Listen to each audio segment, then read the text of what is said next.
Hello. Remember me? I want to tell you a story like never before. So prepare yourself everyone, because it's time to go, go, go!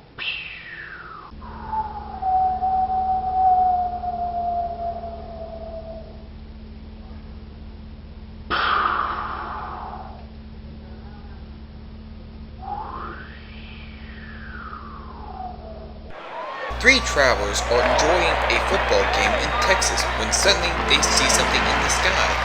It is a dot of light that is growing brighter and brighter as it comes closer. The travelers hear a humming that also grows louder and louder as Mr. Giant Sucker descends on them. As they have been watching, Mr. Giant Sucker has begun to pull them up, though they haven't realized it yet. Next, we see Mr. Giant Sucker rocketing through empty space. Stars glimmer in the background as the robot drives forward en route to an unknown destination. Mr. Giant Sucker arrives at Pluto and drops the travelers right into a cage. They scream as they fall and hit the ground hard. As they collect themselves and begin to get up, they look up to see an old bearded man towering above. "Look," the first traveler exclaims. "an old man with a beard. We must be the king." Yes, I am king. This is planet Pluto, and you are here for a very special experiment. The second traveler chimes in. "But King, Pluto isn't a planet anymore." Yes, that is what you Earthlings think, but we Plutonians know better. Okay, Mr. King of Pluto. Since Pluto is a planet still, what is it that makes your experiment special? Trust me, it is very special, and you will be excellent specimens for my evil Frankenstein army. Frankenstein army? What do you mean, Frankenstein army? Yes, for years I have been studying the work of Dr. Frankenstein, and I find his work very interesting. Where Dr. Frankenstein created one monster, I intend to create an entire army. Oh no! I can't take it any longer. This is terrible. How long have we been in here anyway? About 10 minutes. Traveler 2 has been quietly digging in the background. What the? Where did that come from? All the travelers jump into the newly created hole through the dirt floor of the cage.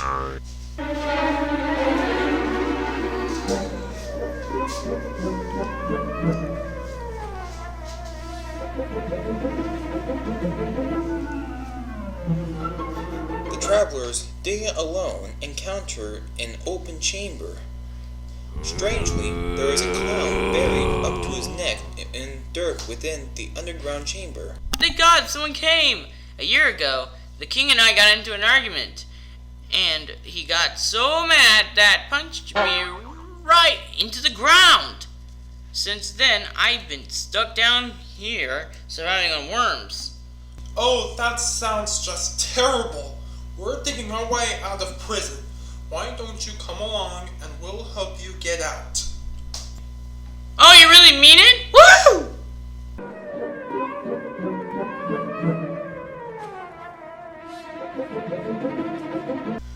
Finally, the group reaches the surface and stops for a moment to catch their breath. Realizing how close they still are to the palace of the evil king, they take off running through the nearby forest. Running through the dense brush, they eventually come to a clearing where they see a strange, deep pond. They continue running and jump straight into the pond, which they are surprised to find holds a giant octopus.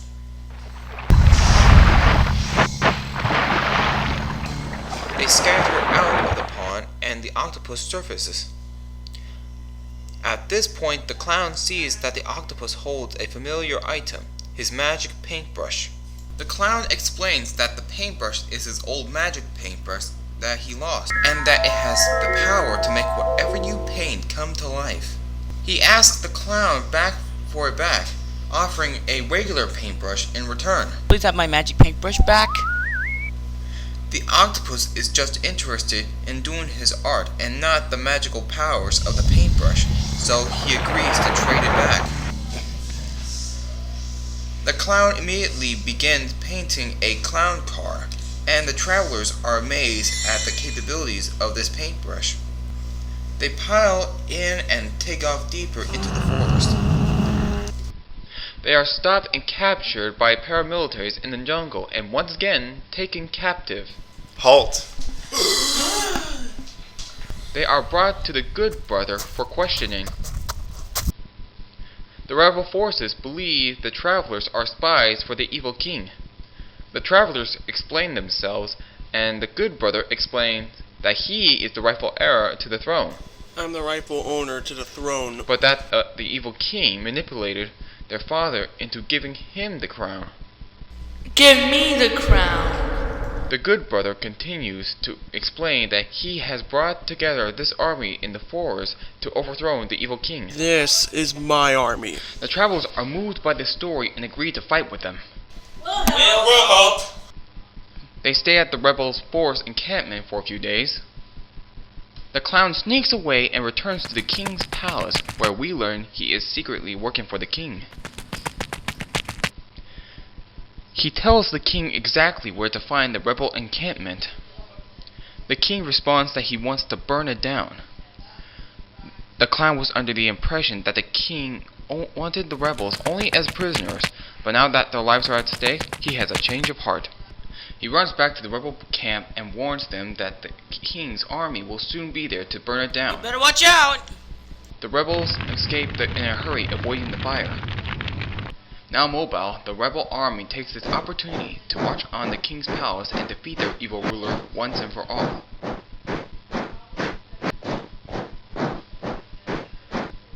The good brother reveals that he has the perfect weapon to defeat the evil king.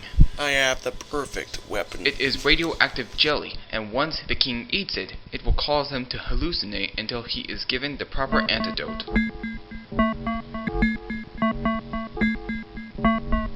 The third traveler asks to take a look at this jelly, and the good brother complies. The rebels take a break in their march, and the clown builds a snowman to pass the time. Traveler 3, still holding the jelly, trips over a log and spills the radioactive jelly on the snowman. The snowman begins to transform, sprouting ugly wings and feet and coming to life. They are scared at first because the newly formed snowbat looks evil. But the clown, because he was the creator of the snowbat, finds that it obeys his commands.